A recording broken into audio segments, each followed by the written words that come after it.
de waguo no eno na wutwa sompa yenyina ye tie sompa yenyina ye tie sompa yenyina ye tie sompa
Demuno. Ahaya Sompa 106.5 FM Accra. Ghana de Chimai Mayesama Munina kwa badeba Ghana today. So na Ghana today ya jumedia ye share on my Ghana and some edi him na edi de ncheche na ye de abremo. Na Ghana today ye buta ye ni se niema ekoso Ghana ha ensem bi a wate no ye be yi wasute weekend ni mu trending stories ahodo e ba ye. Na Ghana today no ye share online portals, websites, social media, say ye Facebook, say ye Instagram, say ye DA e wonyina ye de ho asem etudwanti memo akwa baba Sompa 106.5 FM Accra nyame nkwa na me ha me wo oba fefe e oba pa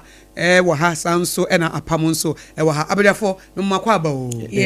na mafunu na atoto sa no ai so hwe ye uje ye pa ai enti aseda nkoma aho fe ye de aseda manyam ye monyam nyina enka ayi abranti we bonyo si en monyam Council through him, Joe Metal, Asida, Kani Dinda, Ahwadi, and it to me, Eshira, kanidinda. Hallelujah, hallelujah, hallelujah. Wosaye ahodi any to me Eshira kanidinda. Hallelujah, hallelujah, hallelujah. Wosaye ahodi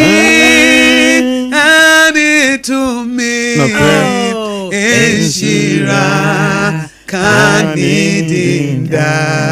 Amen. Eye Joe Metal na boy. Auntie, ye de animonyam nyina ma no. Ade pa bia wan sanse su bia nyame na de mai. No correct. Ade papa bia we see every good and perfect gift it comes from God. Yeah. It is a wo pa de papa bi wo abrabo mu anopa mi hye wo nkran se konyame ho ne kobusa no. Amen. Wono na enema pa nyina free ne nchen ba. No correct. Se wo tie Sompa 106.5 FM na bibi da wakoma so. Ade bi wo ha nyame yema wo wani bagia me so me nkɔ ba bia me nkɔ bosom ho. Abosom sem ye nkwase asem. Konyame ho. Ade nti na obon ade wo ho na wo som de oboye.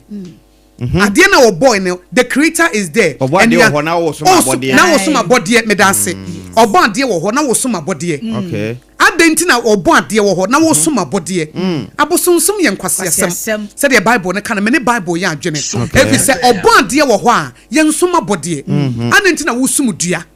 Ana na wo sum nipa. Na de wo bo nipa no wo ho. De wo bo dua no wo ho. De wo bo nsuo no wo ho. Na wo nsom wo no na wo som ne wo boye. Obon ade wo ho a ye nsom na bodie. Enti se bibi da wakoma so.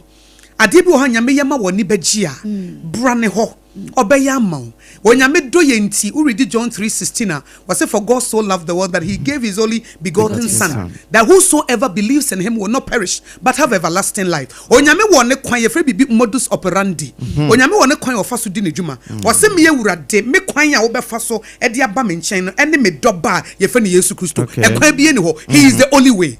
Jesus is the only way. Obia wo kon fa so di n'adwuma nyame wo sons bebre as we read the book of Job or say brebi so not the sons of God no mo ba besre nyame eti wo nyame wo ma bebre ne mom the only begotten son Jesus Christ ono na choose say say wo pesa wo ba me nkyɛn a obi ntimi ma agya ne nkyɛn this one na me so eti wontimi nkɔ agya ne nkyɛn this a wonam ne so on protocol he is the only way eti nyame wo ma bebre ye friend the father of spirits nurse wo ye honhum agya ahonhum nyina wo mo som no ahonhum nyina ye nyame nkoa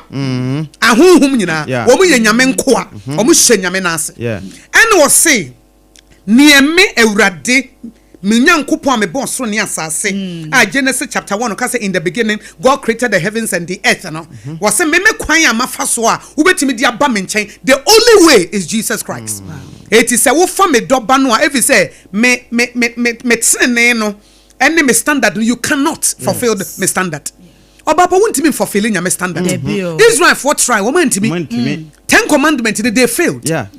enti me requirement no a wo betimi dia ba wontimi etima mo obi afofele ama wo ne di ni Yesu Kristo dia wontimi nyane ma mo obi ayama enti se wo gine dia wo ba manimu a Yesu tene ye wo tene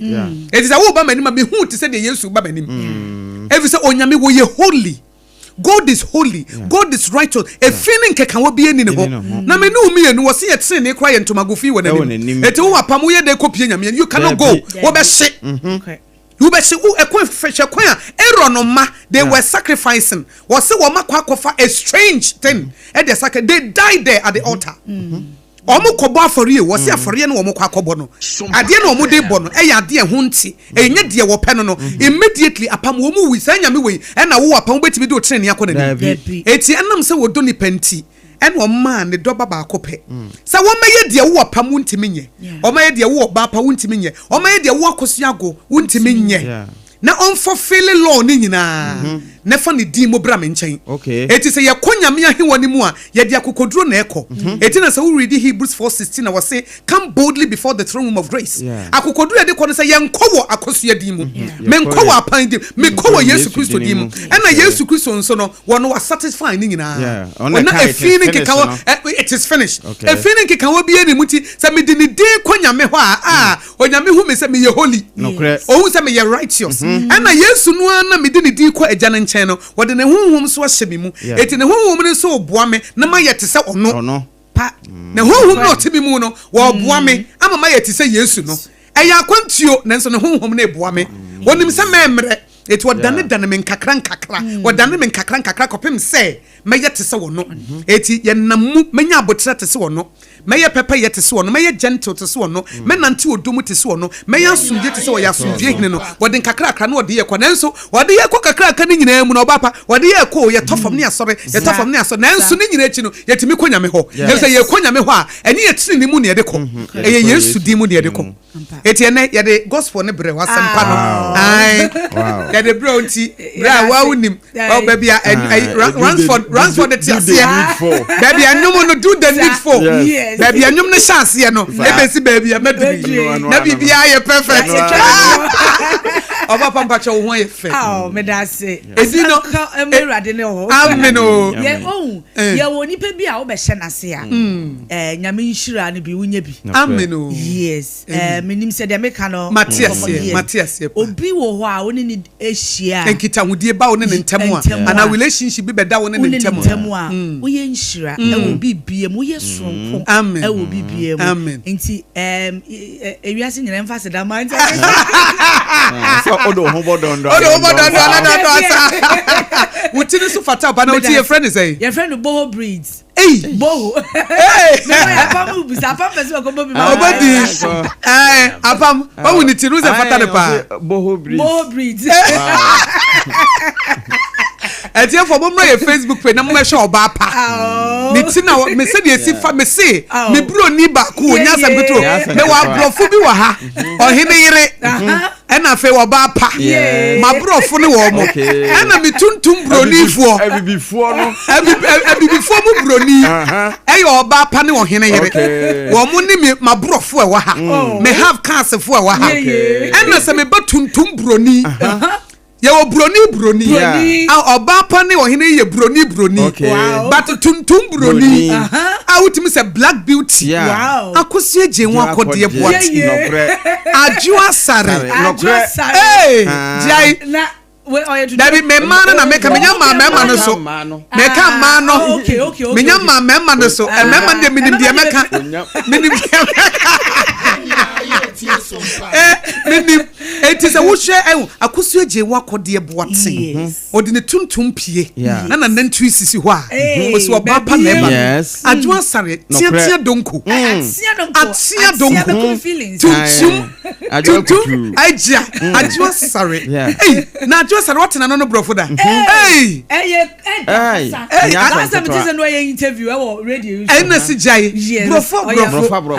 cheese what cheese na uraba na me natural hair wow odi ne natural hair ni si na pompem no ye ne ponia me mane de edi me wa brofo ha na mo bi before na me mane de apam bemma obrempon wo mum ye nu si fam tataya wo se memma nie na ebo wo mutam MC microphone no se bia wo ware na wo engagement na se wo ye birthday bi na se wo pe memma ombe MC amaw na apam be gina no tam mic no ana se wo brempon tam mic no na wo mo hye egro na se a na no sofu solo to ne bedin be hye apam microphone holder microphone holder what boss run from na ne up and down and then the black shoe be a different kranza ba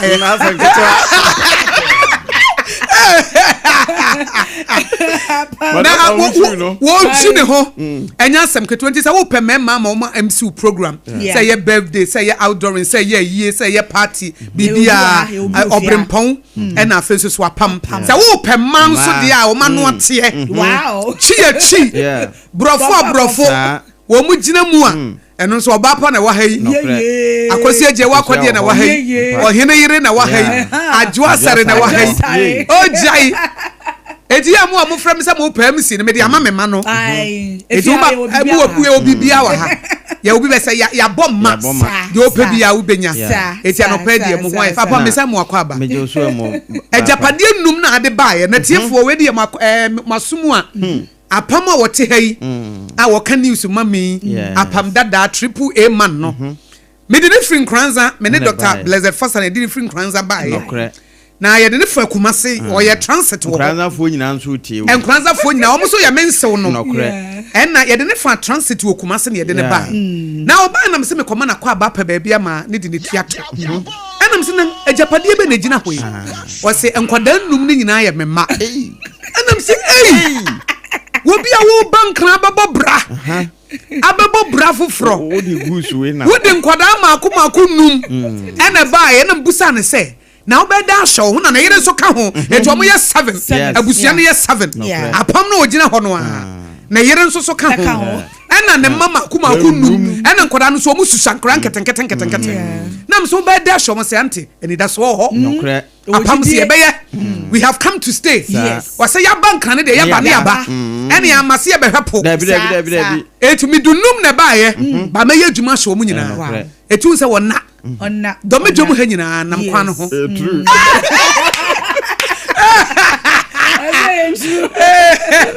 edi apam wo ba ye nso no mehu se so far so good wama climate no ohun wa afaw wa climatize yourself in the climate of Accra wa climatize yourself in the climate in Accra tudu ho awuram wa fa wa man kan defeat wa man kan ni so wa kire kan se emfa wo ne so a wo so ne wo hu ne ma bo eden ene waduane bo eden so na we go fit in we go fit in Obaapa so Obaapa na say dem we ejira na me ejuma ya na be fidu nkodofin du kwa wonofin ya du kwa wonofin ni share tie say abake kura so am say du kwa wonofin abake say du kwa wonofin ye mun yo mu fidu kwa wonofin no so ba am say hey Accra we go fit in oboa Akosua je wa kwade yes e mesabo aten om so fi kuma say om say Accra we go fit in yes say nua ba Akosua go Aboagye ye ma me afiti in ya yes ye be fiti in ye be survival eti ye mfa ntu fu so fa hye wotiri mu say wo be survival na wa sa thrive o man kan ni so o ba sa wo be bobra wo de ne din de uti be wuram ye nyina ye ba more than 10 years ago ye de ti be wuram yes ene ye da so wa ha no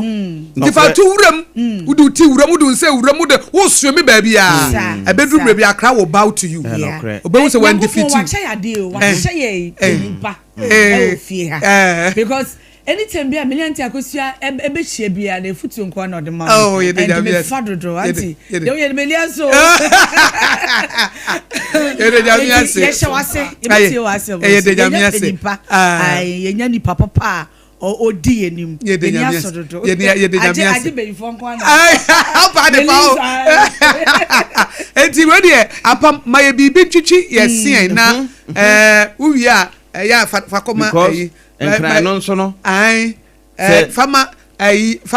Obaapa ma me na onsom wo ho ma me sen yes nkran no nso be ye oda na o sen so efe mo because Sene nyefa. Etu enkran so na ade ba e no. Wo de Pepsi na dasisa no. Machi. Kabiti fighter.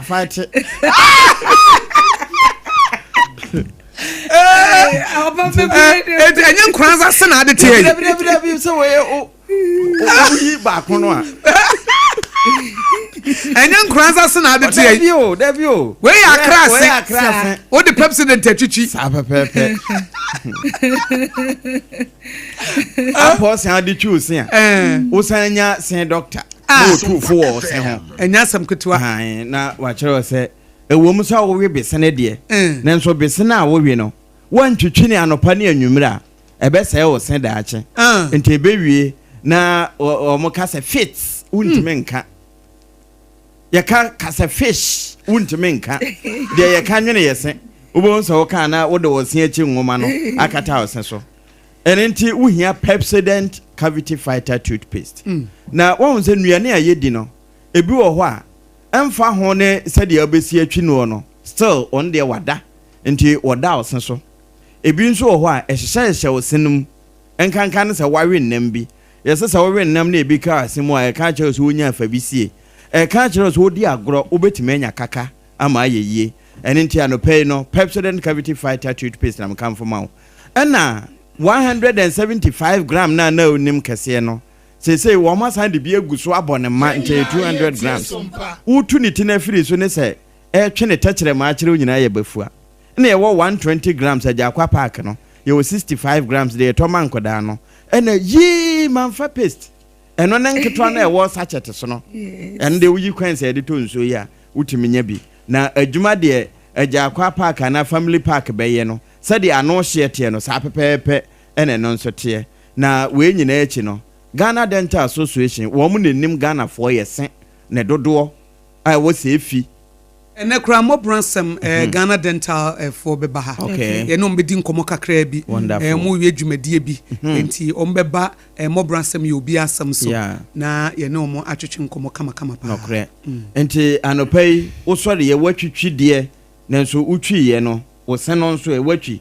wontwi yɛ ahwɛ paste a de twi no ɛnyɛ Pepsodent aka ho fa no na ɛno na ɛbɛboa wo ama wo se no atumi ayɛ fitaa ɛbɛyi ngyɛmpere na firi aseɛ na ɛno akyi ɛnka ɛwɔwɔ nom no bɛfiri hɔ na wɔnyɛ hwa ɛne nti ano wahyɛ no nso wɔyi American no wɔn mo sɛ memfa dentist no number no ma wo ɛkɔba sɛ wo no mu nsuo na ekiki wo se wodi fruit doctor sɛ ɛyɛ na ɔse afem a wohia Pepsodent ɛho akwankyerɛ no yɛ 0800 16 1000 0800 16 1000 ana 0800 2030 and the dodo bi a wopɛ no ofrɛ wɔn a wɔn bɛdom ama wɔn saka bi na ne ma yensuo bi no moe wɔtwe osia wie no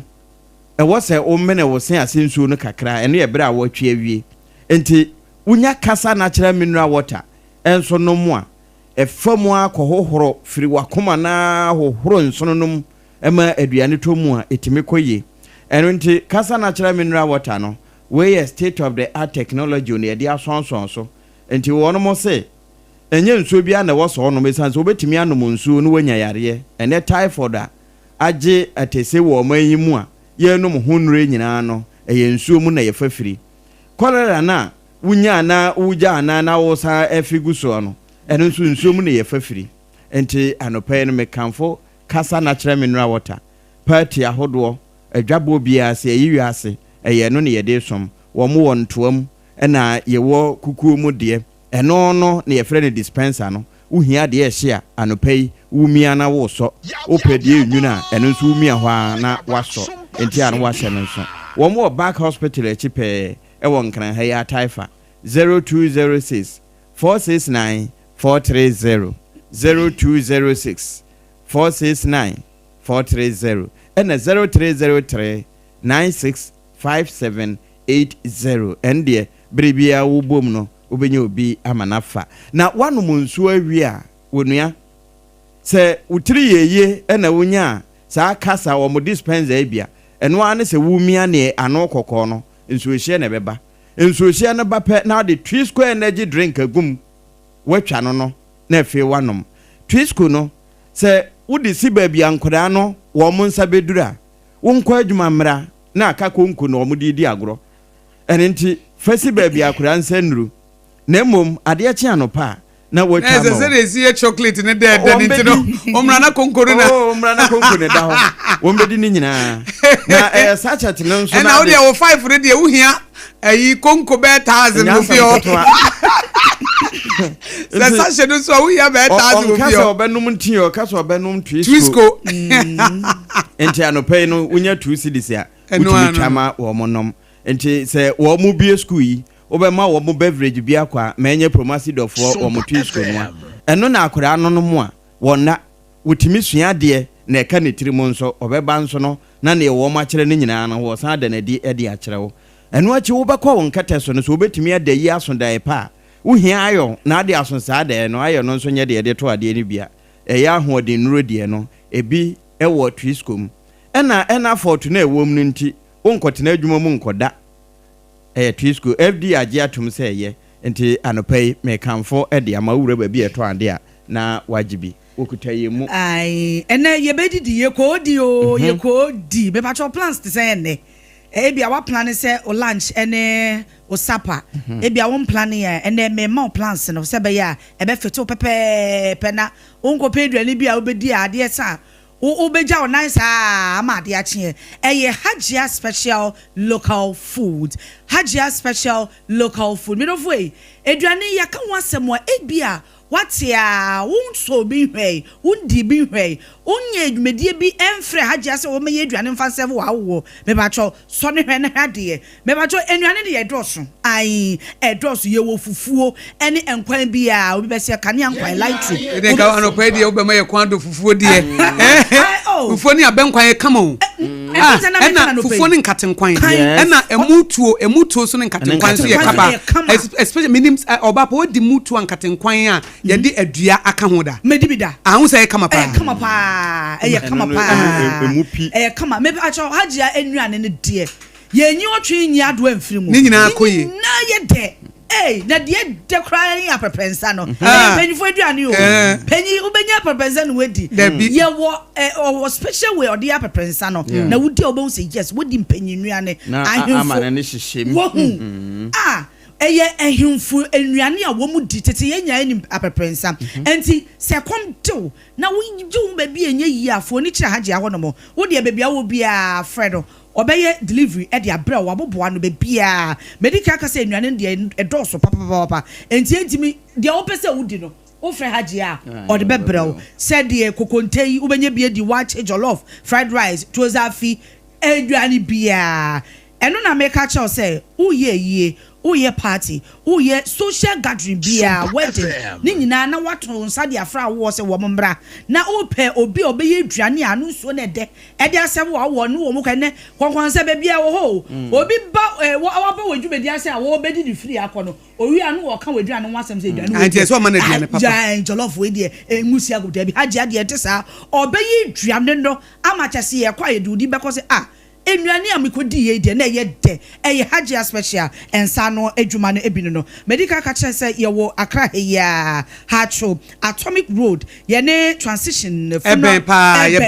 wo free transition na wo ba ye so wo bon say washing baby kra wo ho nkofo wo shika wo ho wo sane kwa ase wo na ba ko bi nso wo kodi nso DVL fo abie ba ko bi ko ashoman kwa no so anu ho na nso agye abie kese awura mu a o ti say wo ye wedding wo ye party na wo ko bi ama na ye aduane ama eno ansa Hajia special e fie aduane e dia fa number na mai na ye number no 0246 359921 0246 359921 and 0594 797215 now ni Hajia ni nkomo ye ko time ye time heba misha time for ba ye no ache ye nim ye te me sure na me time for but still na send your mondro no tie no sanity unse Obaapa unse first no obi wo ha wonya malaria ne konaba na eto obi wo kwa ye tag ne say ne malaria ba oja yare kitu bi a ye malaria edro bia wo ade ewo no ho edanso time heba misha no malaria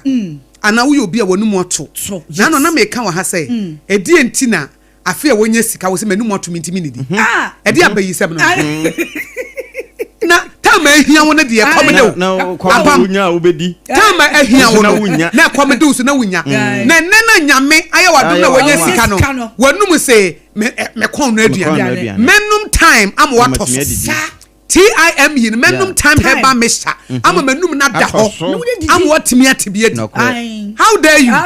sa fe sika ba no se mitimi nidi ana se na wo sori bia na so honam ye wo ya na so honam ye wo ya baby Obaapa ye benum time heba sa ne ma miensan wo edie say ye malaria wonu moto aduane nya wo de ana se wo tai sori wo honam wabatwa wabasa wo kotodwe ene ade sa ne ma miensan wo yi se wo bi na pese wo tu ase nya duro bia eye time heba misha time Ransford say he should do the need time holiday enti enu time heba me schedule no Obaapa enye me nwanwa se wudi ho adanse na se da wukura wa se fresh ya wudi si we die enu na otafrija usu agema enu no de brem ye enu na me no kakra odi na buwe enti haji aba ebi nka me nyare da mo because time udu me inside wa esi wo no anom ne kama fa number de ma me na ya fa trending stories ne me we de number ne f4 ama akra keto akra mo na mo de to nwom ne ade ade a 0244 417 669 0244 417 669 oza menhwe ayi no so na dada wo tirim o right mo peke na friend no oko pharmacy shop bia na herbal shop bia e wo memu afa na ba bia o de body ni say o per time and a time HH mixture and then the capsules no unya no mu a e be do akejina mu be da say Obaapa me da say apam my trending story you 5 minutes be na de yakopa enti e na ha ye de time na say catch Dr. Foster so won fa bi nkan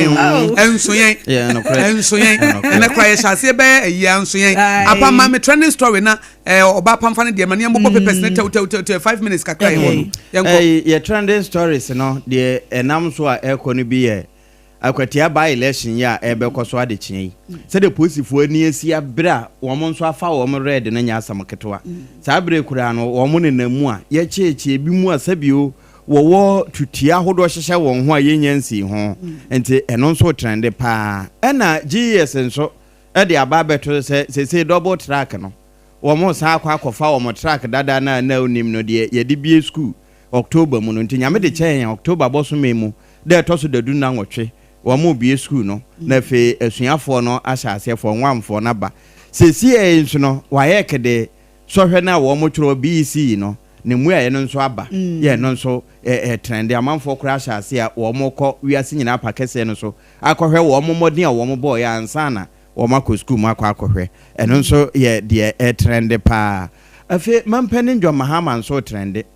ene se wo kɔ Japan no mo ne Singapore yi omo se ya man panimfo no dodo na kokodura burochire ase wo hu buroni animu a wo kasa kura na ne mene mo popo na ne ho wo so de eso ka no wontumi nka nenso sade wo mo ni abre se e wo sa bibi matimi diye na ye bedi ye nso a egina ya ye so ende ne kwanse de ye ho toto abrofo no so sanse du ba bia na wo mo yi ama nye ne se wo mo reset wiase nyina no de ebeboa wo mo na wo mo dwene ho nti ye nso wo se ye dum na ye dwene de ebeboa yen eno ye nka bomu ye kan bomu a na fe ye boy en ho so se ye betumi atuatua ye sikato no ede aye ye ho yie sanse waya ama na ye yie no ye wa na wayo eno nso mampani e trende pa nya asam kato a eno nso anopa ye bo so fe kini ye ma nipa dumienu a wo ma twe wonti e wo Tamale Central by election no ho no eno nso eno e trende pa eno nso ye bo so e de ama ye tie apam obobo ni nyina na story back a ewo aha yera brand champon ya wone former yes Dr. Baumia fa kasa wo mo eka se we mamprusi ni we minim se anopai anti Akosua aboboso a eno so trend is a one body no I think say back we wa say na be dey asoso yebedo musuko e wo be person mo na ya kire yetie fonti okay nti mama fa the Ghanaian Times do bon krata no enhyase krata fa ye to so emiensa e weni mo no dwom tirani de ma NDC amenyoko no yera Johnson esi de nketia ne mfonye da Ghanaian Times eni mase ya Obama ne e de afa Tamale Central abato a enche bia ye kwoto wo mo abie ato se wa wo pese wo be peke form no akonya no wo no mo wo mo de ho mmara atoto wo no mo a enti yase nkofo agi twi akọ so wo mo akọ prese na nkofo pa yi o yase nipa be du 9 ena emprempren wo mo akọ fa wo mo forms e wo Tamale Central wo no mo a on pese wo mo contesting e won sem e wo Ghanaian Times double enkrata no mo ena no pe yase e dey UN na ban ene Ghana ban eka bom ama dwedie mu nsem etime gina brane yesi sika beye $100 million wo mo de ba be hye yeku ayewu nsem a anopei se wo hwe Ghanaian Times enimu a kratafa yeto so du embienu no UN General Secretary infoni da won mampani John Dramani Mahama enso infoni eda ho e wo the Ghanaian Times do bon krata no emom na eno da nchen a Ghana Bar Association for na eka sei wo mo sa no anu bi wo mo nenam no mo titi o se enkrofo bi se sa wo mo conference afi bia wo mo eyo no afi we no wo mo yo mampani John Dramani Mahama afiri mo no mo se no kura bi animo ade na Ghana for mo kasasa ade ye bedi dwumedi a abri bia dwumedi a yedi a afi we yesi ye bedi a yentu yen sanfan fro mampani wo mo se match busumi mu kura o ene wo mo call ekosra mampani no mo de tunanim se afi dwumedi a Ghana Bar Association for ye pesi yedi no ye betu yen sanfro wo na ba be guest of honor ya o mampani edi tumo enu etie kura no wo mo sanso de nkrata ya invitation card ene koma presidency ama presidency a approve se obeba dwumedie no na ba nsan ena ade chen ya yese Ghana Bar Association for wo mu dwumedie a wo mu conference wo mbedi afi no wo mo anto nsan fan from mampani wo mo se nukura bia na conference no ebekoso wo Upper West mantem ne emu a wo mo se ensem o Ghana fo bi ekeka no nukura bia enimo the Ghanaian Times do bonkrata ene ede ho amade bo ede aba Daily Guide do bonkrata nso nie wono so ebo amade yase illegal mining apam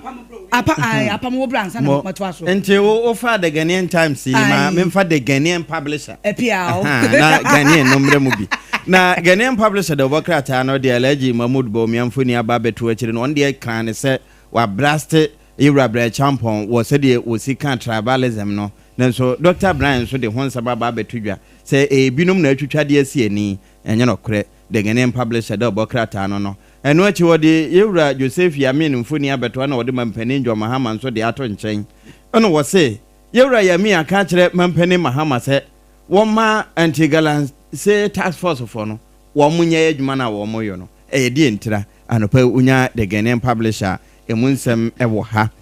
eno achi no wode Justice Gertrude Toko no Esabasaki wode mfoni abetoa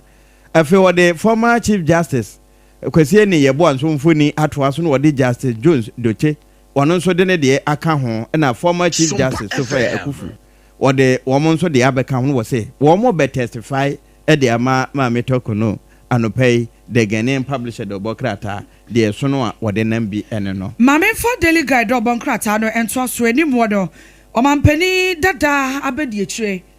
Dr. Alhaji Mahmood Bawumia nimfoni da Daily Guide ni mase kratafa ye to so miensa yenim sa kasa wonsem a ene yese Odehyieba Brine Champon akwakofa ba ene yese enrada omampani dada abedi akire Dr. Alhaji Mahmood Bawumia kopiem odwumedie bi ase ewo 33rd anniversary celebration ewo New York USA enrada eno kasafa won se sa de no wa hyase yi nti ba we sorry a we ye kasa we kokombani enti no ye ma wo medie ni mu se asanteni da bi wo se eba ne sa no a ede mentimi wase entete ho eba amanyoko ne mo enti wo munyi sa de ne emfrefri amanyoko se be ya wo munyina ye nyina ye pen ye utwa memu a moja beba utwa apam so a moja beba se apam ye nodena anaso ya asanteni ye nyina ye nipa baako wakasa ede afa ho a Anopay Daily Guide so ebo ho amane illegal miners and yes 2,000 rubber trees rubber say we rubber yes wo mo asay ni nyina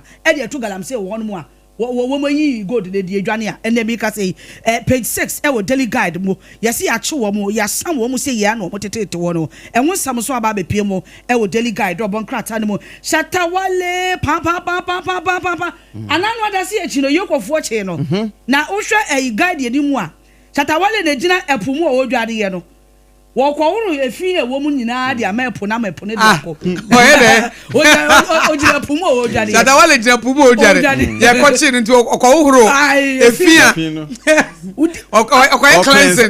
cleansing ho sir the blood of Jesus are cleansing yes shatawale undertakes a spiritual cleansing after Yoko release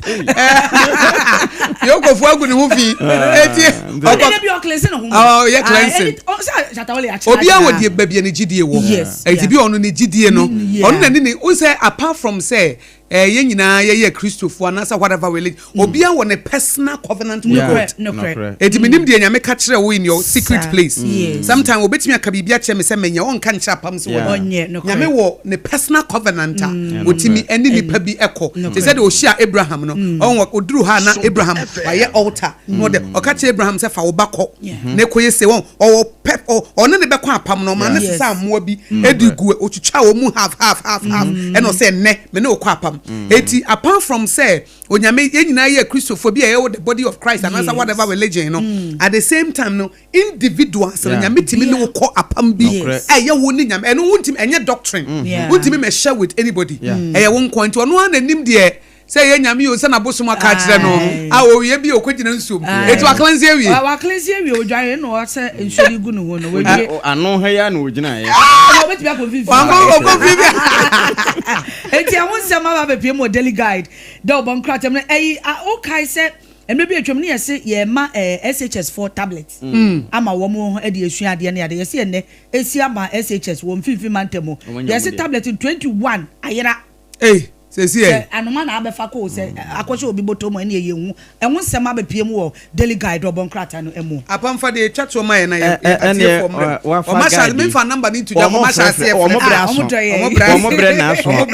ma me fa de chronicle de obon krata no chronicle de obon krata se post sadom no sesi wo mo ni abre pa kwati aba elections no enti wo mo frɛ no Black Maria wo ma biem se wono mo nhyɛ ase kura eni kan konkoro hwɛ se nneɛma nyinaa de daye ɛwɔ akatua ba elections no ho na sese wo ma chi nipa be se enum a wono mo susu se eturo hyehyɛ wɔn ho emfa mra kwan so ene mmoba anopai ɛda ha ɛno achi no wɔde aba bɛto ase ɛkyɛ se NPP enkugu a wɔn di ni 2024 no ɛnyɛ se bi asenetefo yɛ se wɔn di wɔn hotel ɛma yewura bna champontira na mmom ɛyɛ amamu bɔne ene ma wo mu di ntwo chronicle na aka no wo se ya yenka mebusa metredu no baako ne yimu enum no eno achi no the New Crusading Garden suni wono nso de yewura bran champion de no ene Dr. Odehyieba Omia wo mo nsem no de ato ha a wo mo kyese asundwe no mo nyina epe ene nka bomu nti wo mo ama wo mo a sabi owo susu nsem wo mo achi no afede afe wo de estate Odehyieba begu ha no wo kyese Ghana ha kama yese esuafo a wo mo ye Ghana mana wo mo kɔ yesuapon ahodo no hostel fee ne bo eden kura sen wo mo efira ma no ne ba anopai eno nso the New Crusading Garden bokrata de wotwa ye eno no excavator mienu a anti-galamsey task force of no wo mo sizi ye no mfoni eda ase ha eno nso ye boso ede ama ye tiefo we yo apamane ye nkwan na omaba na afrefo ye nkwan yentimi fa no pede yetim yaye ye de wa ha na omoso mrem yo 0260196064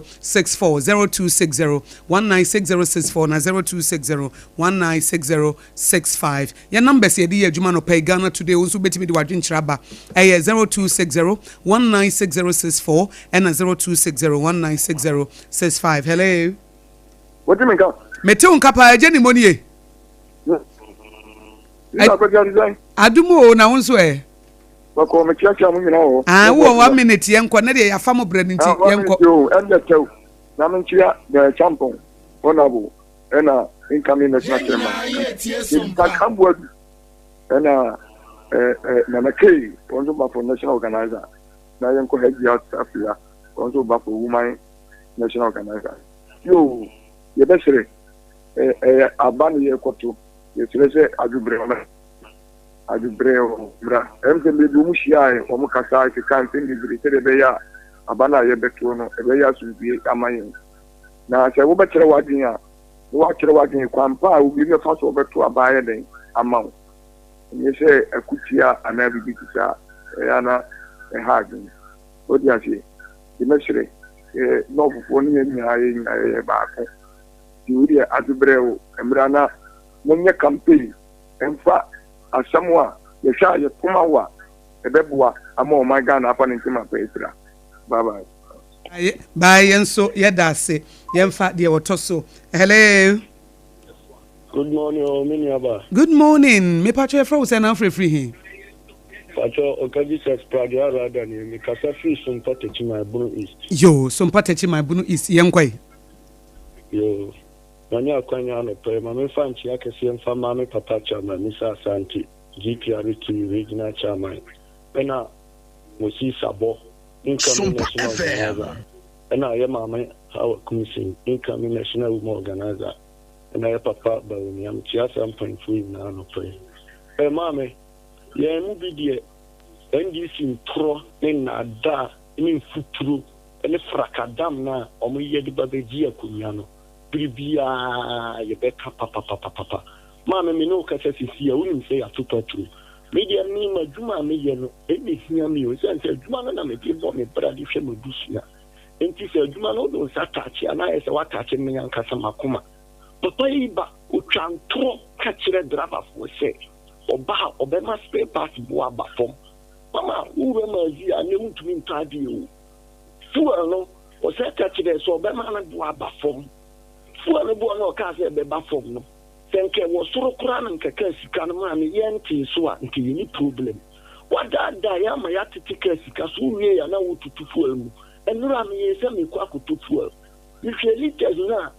you're preja. You're too fuel. At the same time, what's the Libya to auto 1 liter beer, 1 CD? Can afford Mate Bemena, Yema Mate, Obi Yema Obi for Fronso, Emrem. Hello. Hello. Hello, Auntie Akosua. Bemena, me patch your frozen and free. Nana Kini Wenchi. Yo, Nana, Yankwe. Auntie Akosua, Bomba Basuni, my friend of Parliament, the incoming national affairs vice chairman, and PP, one of the brightest if you could me, and I feature my 2 basso, when she constituents over for when she constituents MPP chairman, Shama, Alaji Jabrin, so first vice, and a Dorita Jiwa, woman organizer. Auntie Akosua. Yeah, bra, yeah, Dina, honorable Brian, a champion. Nin sama na otwe your car, we so, or the crat about bontin say, yes, sanity, but about Montiama in who no my coso. Your best room say, so pursue be the MPP anima. Any quine say, O Cassatia yonko. O qua, delegates who from what? Chitania, who baby pertinent, named pertinent shown, sir, obey a more pertinent, my baby to me. Nay, I say, yeah, attack ye home. Because and some year walk as a doctor, or yaman pussy ninty, and I'd be a young to a barman, and I see a to a barman or bar, Bocone, a if one tokoi, a movie pija. As more can crack cage near cry and me and found politics, sir. O quite near Uba, be near attacking, because Uba, what because a Biame Brame bar, when I may am a partner, but when I may say, I'm for Papa Biamo, because parting ye to me and a year now to an hour attack we need Peco Casas man. I only we now and this for no and us or we now send Ben up and this for some camp and fun. Near no man, a party name why Matthias, your point is well made. Memfani Waba, hello. Hello, Auntie Akosua. Bemen, I'm a patch of froze and I'm free. Auntie Akosua, but original power. Original power, Udin here, Wampa, some part touching mine. Touching mine for some part a cry at Chiachamo, touching mine some part and some part cry at Cham. Say, the Bibia demo come out. And I was a Bibia, I can say Pania Grafrit out. I say Pania Grafrit out. Pania Grafrit, I could be out. It is a no mukama. Original uncle. And I was away the Mamentia, Minya Burma, I have from that, was a Metiana, than a person on wire fit, Michelle Kakra, no wire fit. Why in Facebook? Was I fine? And I was a uncle asking me so. Mr. Yeniano, or 50 Tajima, not a Pragan, Davan, or Gadget, make out any brain. Tajima, Yawa, some of you are Mamma Petu Sote and a Pragan, woman to a vessel. One may you compare Biatena, Yatupetu, a Sote woman to so. The Bona Umujan, Umuja. And on can say your tomb, so Bonson said, be a bina or camphor on Nebo and Tisanado. A memono be butcher mono ebo. And to win Yasa, the said, one also be and to be in trouble your mind. Also, I've already so chantro. Don't say Pahani and creative war. A ya in Yasa, or mine and cost one in here. Ghana, you have 2 very new drama. Mimi say Antakos and Mimi while I'm fine. Mimi to remove weapon in any everything about for very many. But 120 and I'm going Baba. By the name running boy mine, and on the other side, you better be a gumna, Yaseno. there be yet and fire and throw and yakunya for Vincent, yet no quarry. The way of Abaso, near Tagana was a yes, we are by, but yes, they have to us. I'm on my naconing. And only I'm the money, Yaman. Then you do be no to put to Gumuzaza and Yago Bigelim. So I was Mate Medasi. Why are they be? Mate original. And first, I know be Mrane, your farmer Brenner Panty. Hello. Yeah, enti ye breno ayebe ye kam se wo mo boy ye chidom time heba o mo kan ho e ma ne di mu sanso e na ba ko memfa last call ye memfa no Hello, good morning, man. Good morning, me pa cho fro se na free here. Ajekum center man here. Yo ajekum yen kwan. But I futura mo ma pam no. Ka ba ko oba no ka tire se 2 years time na waji prota usi. Na mi bada de no me tie pa. Me ka tire pam se wa ba kra no 2 years time na so top lot be boa. Obeto ebebem. Otusio. No otusio. Ontunsuo me ka tire no. Oje plot na ontunsuo. Eti ontunsuo. Obetimi atonsuo na ampa. Strategy abede man no. Matia, me da se. Ajeku, apam se wo kai futu na me de ma wona. Se wa ba mama ba bia tena. Eti a cha 2 years se wo ta asase. Asase no so ta first thing se tunsuo. Never tank siso. No kre. Wudi si wudan na wo say ton. Investment. Na wo cha blocks no asase no so a. No. Eti Obaapa. Wo de wo your bad wo mema 5 years. Yeah. 5 years now so what asase. Mate. Acha 5 years. Wo de mema 5 years eh. Oba de wo ho kadoso. Ube ye wuti, ubeto cream, ube say, ube dress it. Eti but fakakra to ho. Apam de be ma me si won mi odi apam de me si won fa ni tinum do me ha kra won koton banche owi anu abeka news ni tienum and to the life from the bomber me to the 5 years time na say bibia e fine eti ba cho ye di si mo se me twato we the man watch for Friday si ma de magana for anti Akosua obi anya hwe ni ye hwe no na Erade mboye nyina ho ban no mfe ntwa na otwi eno ano no apam ene so far the deliver us from evil eno ano me ahwe ho yie nso na evil obi abehia wo enti ka kire nyame se wo mo ho ban mfira bonefo ebiate apam me dance na ye kono happy birthday kakra mo de fa social media platform by no Masawood si wo de 2 MPP fo anim se wo mo pre no obia eni ne huni na na akua mo aboate won say good morning Akosua Nshira a very special birthday me de ma owura set ni Dowana Owu CEO Edema Adonai Shipping Limited also nyame nkoso a Nshira no so the happy birthday Emma Auntie Agnes Koko inside Kasua Block Factory also nya blissful happy birthday enwechi Thomas Boate won say good morning Ghana today metie mo nyame Nshira mo pa odo ene nkabo mo Sompa media wo say mo yezu ho ene wo de zabeka ho ena yenua baako mango day Prophet Mango Day was what the happy birthday ma Reverend Albert Akwasi Owusu eti yankasa ye third service ye host or sanso ye prophet Prophet Mango Day was say what the happy birthday ma Reverend Albert Akwasi Owusu yenua Jeremiah Simpson so the glorious birthday ma sweet big sister Dickness Efua Esiedu Esel Mrs. Dickness Efua Efia Esiedu Esel wo PIWC Dakuman Nyameche wonso nyame nhyiraw na wonto wonkwa wo ma wompomdi koso ne nyame nante ne hu nyame ne munyam enti glorious birthday to my sweet sister Dickness Efia Esiedu Esel Mrs. PIWC Dakuman Nyameche onyame nhyira ne bless say God bless you in all your endeavors ena na akua mo aboaten de no so maka Rahim Rankin so ebeche wo munyina ka ho ena ema Sompa anopai Ghana today ye de somo Sompa 106.5 FM akra me sorry sui na safo kantanka be ma eba betena se na wono so the tip of sports no ama wo wie ya na first service na Prophet Dr. Kwasi Oduro Prophet Oduro Kofi Oduro Prophet Dr. Kofi Oduro Prophet Dr. Kofi Oduro no the first service no onisia oma besoma kopim se nondu bebo nondu boy na Apostle Franco say Victory Charismatic Chapel na ono nso so the 30 minutes nyame asema maye owie ye no ani abom dwuma kopim se premo beto na ye de prem to breka se ebo abrem wo Sompa 106.5 FM akra ye wie ya ye de mobro ansem ye obi ansem ene eye Ghana Dental Association no mbetwetwe nkomo ena ye nwumtini eye osofo Roger Richard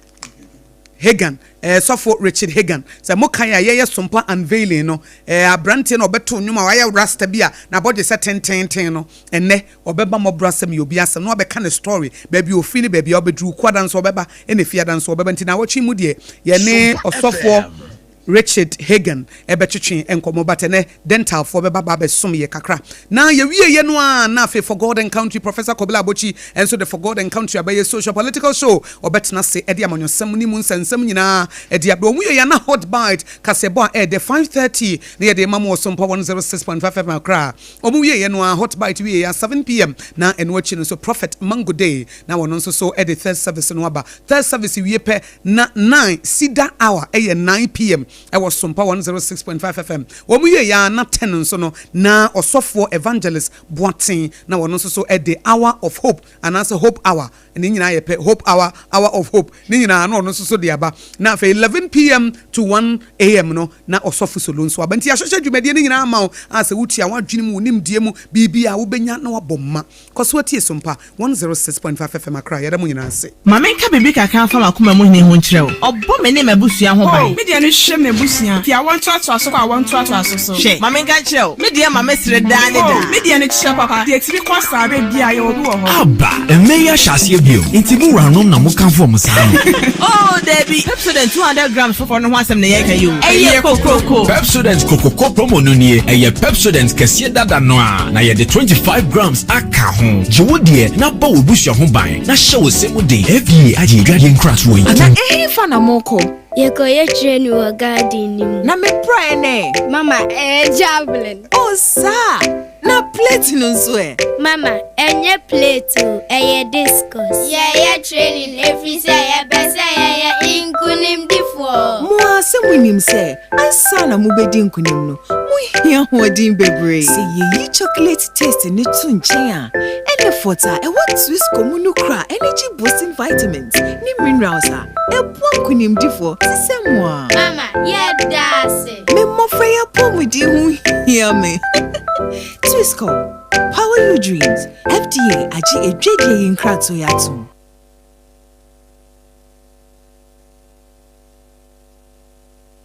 This is our own. Let's cherish our own. Ghana Premier League is back again. I say this is our own. Let's cherish our own. Division 1 League is back again. This is our own. Let's cherish our own. Ghana Premier League is back again. This is our own. Let's cherish our own. Amen.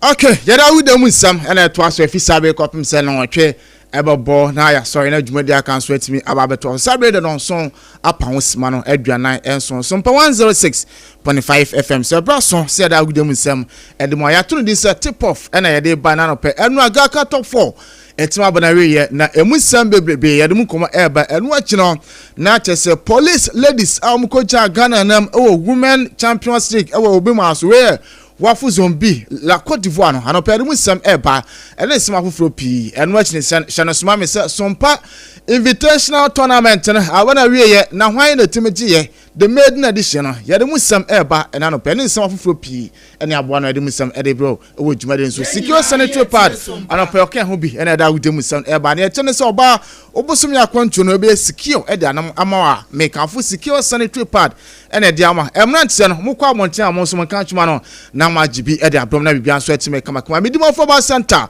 Dr. Time das was when you are one a bit diamond and fabra. Now fabre and to snow to us and from a new D and from one can say Yare and one at the Moko room, Debbie for one each room and so midimo football center. Now Dr. Time das on fabre and to so we hadn't known to us and from one can say we pokia some my Sansu and Santamantamu. You will walk out Granada by school in the Drew 0244 774 282 0244 774 282 and a pen to Papa. I make come for the amount. kasa mineral water we no ne chene say eyi fin bia wo no paduanum no anso e de afri mu so enso bi ho no ma ukonoma na asafa yare foforo de abro me pa cho de bi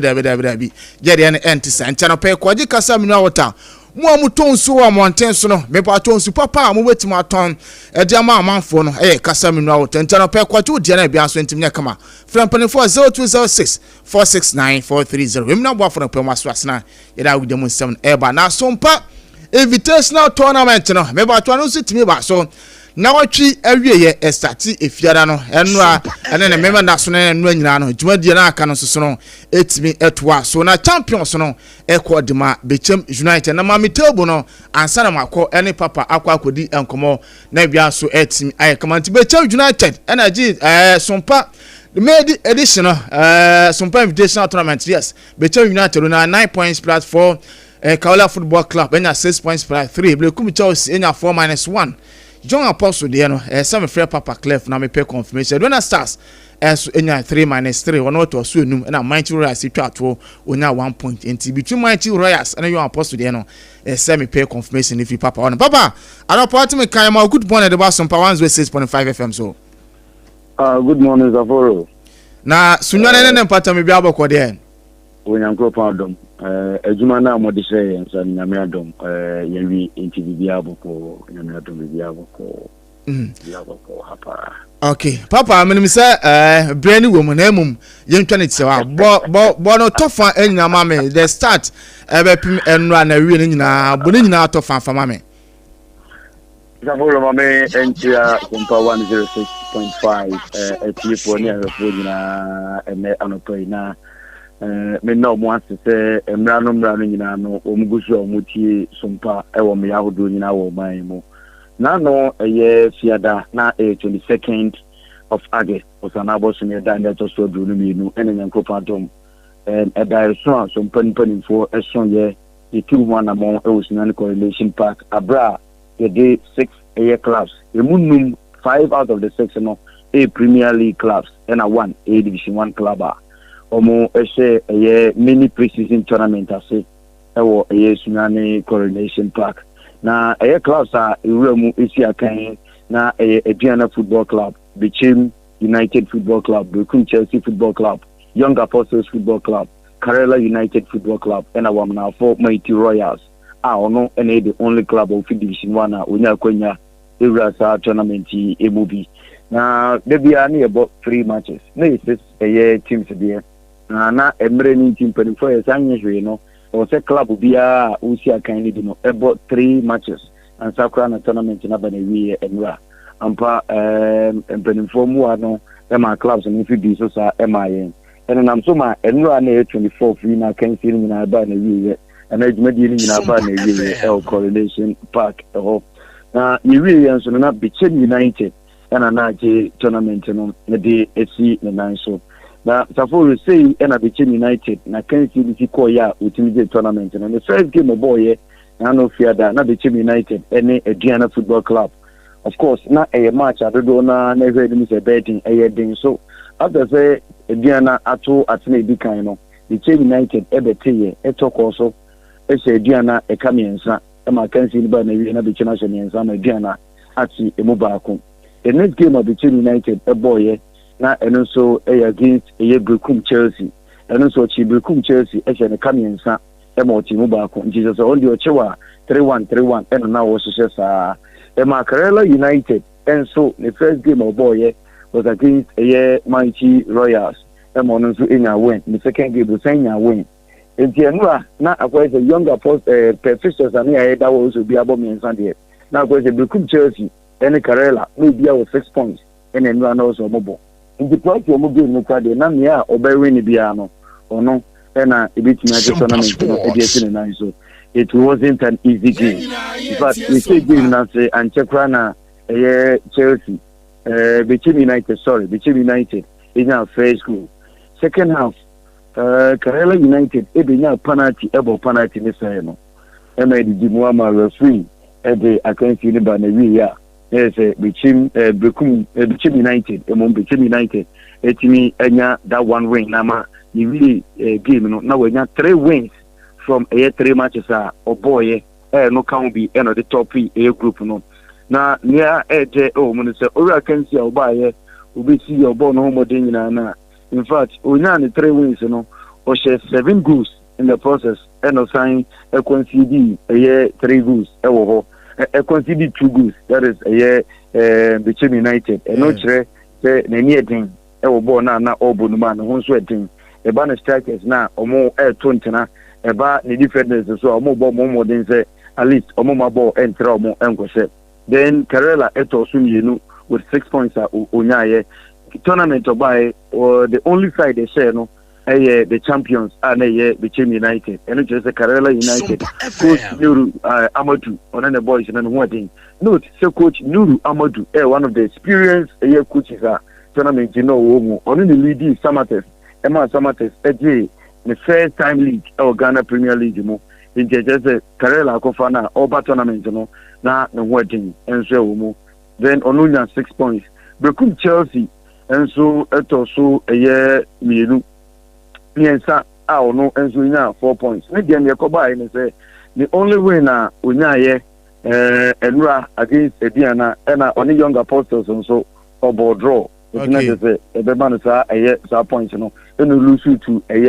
Bichim United United 4 no benya young apostles points now can young apostles in the tournament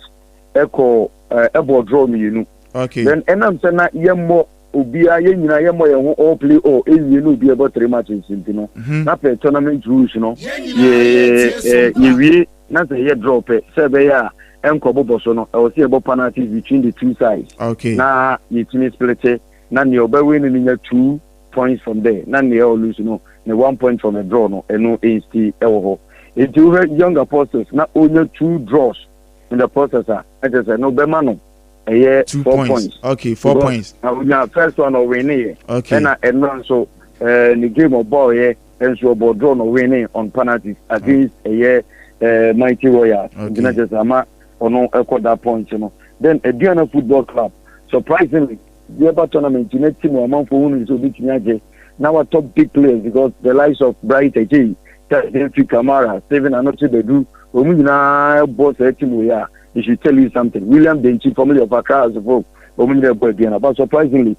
Omunya only a win. They managed a win against Mighty Royals. And the rest of the matches of boy in the day, not also 5. And Mighty Royals, the division 1 side of Bayer, the draw back one with Nyano. I will lose on penalties and no matter 1 point or they at all from home. In fact, unfortunately, or dog. Man show or dopa do we not attendance input time na before near mines and uncle you premier those days na unyasa attendance na cry a brand near manko ye oba division 1 NBA now division 1 na sa attendance na the coronation park na dim so binyasa attendance na cry coronation park but nyanko pardon a tournament boy the likes of Kofi Manu Blue Boy wonderfully umunyina no motechi techi hin tender was there, former RFC boss, Mr. Augustine Asante, no so then again the current one, Dr. Charles Osayanto, no so Ntojan, Kofi Ntojan, no name one of us who see now kind for both club and the Black Stars. Also tournament, Timisa, retired footballers association pending for any coaches association. Omuna by Eddie Omunim Dia, Eddie Omunam, every time Jumadinichi. Lord Kofiziku, the CEO demand Bichim United and Gasano or Hosan represented the school of Ghana Football Association. In General Chero and Penifua by the competitions department member, local competitions organizing Edma F. Nangasa, Alphonse Kuju, on also Ebaye, Edin Mindia, and the Munam Ebetage Medianichi, Vidia come up Ewomo. But you're not 21st clinic in Penifonswasi. Now you're not a year Sompa. One media and penny for us, Dr. Blessed Foster, and the station manager, Mammy, Akosua Group, any Sompa 2, massive support, Trouble. Unions and Trofua, a was Nane, a Wobono, and a half, extra dopa for Median say, Omwa Crown organized program, and will be at the world, will be about there, will be aboard the Runo, Emma, Sompa invitation, a cap now. ɛyɛ nkunimdie asedanka awurade nso sɛ teams no bikyim united sɛ na ɔkɔba da bia nkɔpa dɔm teams no nso koraa no anɔpa yi pɛ report a agada no sɛ ɛnora ɔmo a ɔmo firi sumane yɛ house ɔmo sumane ɔmo etu anamɔn ɛkɔ obi akudu asomdwe mu a obiara nso ho ama asɛm the NC the Masunane and so boy with security arrangement and a ambulance and a Red Cross for you or boy sponsor side and so Edmayin. Namisha Honorable Vincent and Cheji the NC Edma Yesunana is Namisha and Papa Jekri Bakala Mining Limited and so I think with you Munati there and so Jekri Bakala Mining Limited. You switch energy and so the boy Lab the Heavens Diagnostic Services the Family Lab almost the boy and then the everybody agrochemicals is of course 21st clinic the theatrical experts. I will say maybe Jamu is some pana dia Mansumuna says assemble to me until say sumu or sumu then MIAF Kono the MI Lawson Heba Muna account be BBC Print NSN TV production or whenever production work on social media platforms and television and so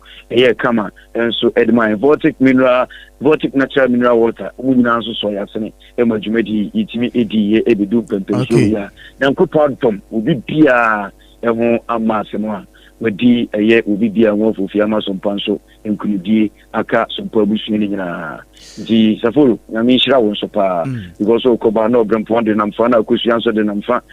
so na mi shira Papa before Sime Jam akore the be 20 seconds wakwe local organizing committee chairman ide mame Musa say once anase yes akwa ko the second edition and so on na say beto so in upcoming years